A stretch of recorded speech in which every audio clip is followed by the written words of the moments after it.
Selamat pagi semua, selamat bertemu kembali di tahun 2024. Dan kali ini saya akan membawakan satu tema menarik yang kita harus perhatikan terkait dengan 12 essential abilities atau skill yang diperlukan dalam era abad 21 ini. Yang pertama tentu adalah critical thinking. Critical thinking, yang kedua creativity collaboration, bagaimana kita bisa kolaborasi secara kreatif dengan banyak orang. Kemudian tentu yang ketiga communication skill ya. Communication skill ini penting untuk kita terus develop. Yang berikutnya adalah information literacy, bagaimana kita bisa membaca informasi dengan baik. Ini juga sangat penting. Yang berikutnya adalah media literacy.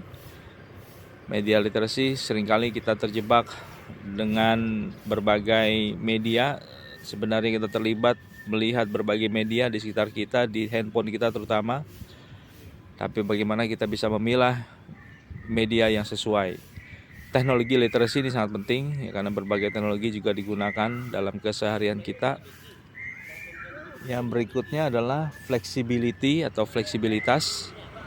Kemudian leadership. Kemudian inisiatif, ini sangat penting, kita harus menjadi orang yang memiliki inisiatif. Productivity, dan terakhir adalah social skill. Jadi ini adalah 12 skill esensial yang harus dimiliki dalam era abad 21 ini. Dan semua ini akan mengarahkan kita menjadi pembelajar sejati atau lifelong learners. Lifelong learners ya. Jadi sangat penting kita bisa menjadi pembelajar sejati. Nah, bagaimana kita bisa menjadi pembelajar sejati? Yang pertama tentu kita harus memiliki growth mindset. Pemikiran yang selalu ingin berkembang setiap saat, berkembang setiap hari. Ya, dan ini kita bisa lakukan dengan cara kita melihat apa yang menjadi kebutuhan kita, kemudian kita terus belajar dan mempelajari hal-hal baru. Yang berikutnya adalah kita melakukan setting goal berdasarkan pendekatan SMART. SMART seperti yang kita sudah ketahui, banyak istilahnya. SMART yang pertama adalah spesifik, yang kedua measurable, yang ketiga achievable, relevant, dan timely. Ya, yang spesifik artinya apa yang harus saya lakukan, apa yang harus saya pelajari. Yang berikutnya measurable, bagaimana kalau saya bisa ukur apakah ini sudah sukses, sudah berhasil atau belum. Yang ketiga adalah achievable, apakah saya dapat melakukan hal ini sendiri atau saya perlu bantuan orang lain. Ya, achievable. Yang berikutnya adalah relevant, apakah ini sesuai dengan kebutuhan saya saat ini, relevan atau tidak. Yang terakhir tentu adalah berapa lama kita bisa menyelesaikan ini. Nah, ini adalah yang kedua. Yang ketiga, temukan motivasi. Ya, banyak motivasi sekitar kita, tapi apakah motivasi itu sesuai dengan apa yang kita ingin pelajari? Nah, itu juga sangat penting kita coba explore, temukan motivasi. Kemudian jadilah pembelajar pribadi. Banyak sekali online education yang kita bisa temui dengan menggunakan YouTube, dengan menggunakan online education, dengan menggunakan berbagai tools, kita bisa belajar tentang banyak hal ya.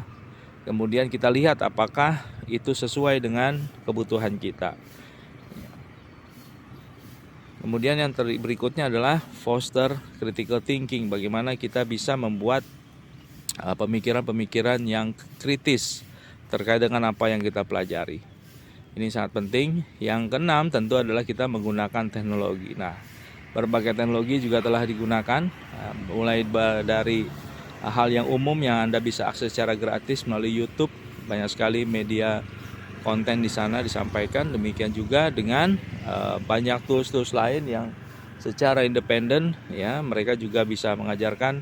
Saya banyak belajar dari tools-tools seperti Udemy. Kemudian selain tentu adalah ya, YouTube banyak sekali informasinya, tinggal kita pilih informasi atau pembelajaran apa yang kita ingin dapatkan dengan sesuai. Yang berikutnya adalah menggunakan Udemy, di mana itu lebih terstruktur, kita bisa mengikuti dan mempelajari banyak hal dengan lebih baik, lebih terstruktur. Nah, tidak hanya Udemy, juga banyak kelas-kelas yang saya ikuti, dan saya yakin teman-teman juga banyak ikuti. Kelas-kelas ini umumnya berbayar. Karena apa? Karena memang diperlukan effort untuk bisa membuat konten tersebut dan dibagikan ke banyak orang. Dan perhatikan angkanya tidak lagi mahal, angkanya sekarang hanya dalam ratusan ribu. Paling mahal Anda bisa belajar tentang banyak hal baru. Nah, inilah adalah beberapa hal yang saya bisa bagikan terkait dengan tema kita pagi ini, bagaimana kita bisa mengembangkan diri kita menjadi pembelajar sejati atau lifelong learning. Semangat pagi, salam sehat selalu.